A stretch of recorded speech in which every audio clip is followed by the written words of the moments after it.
Maman, encore 5 minutes s'il te plaît. C'est probablement l'une des phrases les plus répétées par les enfants de nos jours.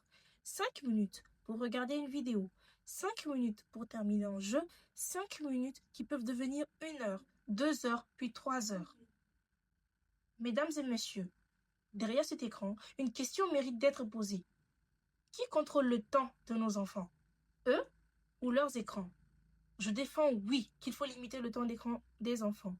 Pourquoi diriez-vous? Parce qu'un enfant n'est pas un adulte en miniature. Son cerveau est en pleine croissance. Il apprend à se concentrer.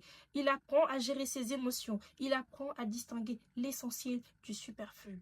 Pourtant, nous le plaçons devant des applications, devant des jeux, devant des vidéos conçues pour le maintenir là le plus longtemps possible.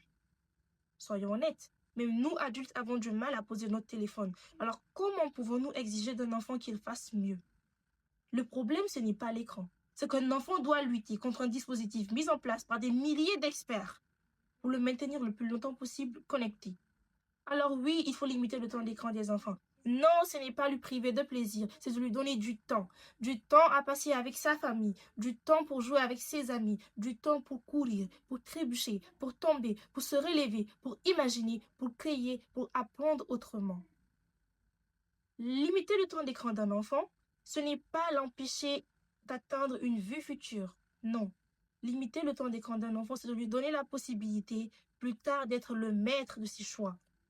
Mesdames et messieurs membres du jury, si nous prenons la peine de protéger nos prises, alors pourquoi laissons-nous l'esprit d'un enfant face à une technologie conçue spécialement pour le maintenir là? Pourquoi ne pas limiter le temps d'écran des enfants? Limitons le temps d'écran des enfants. Je suis Fofana Fatoumata, étudiante en licence 3 communication. Je vous remercie.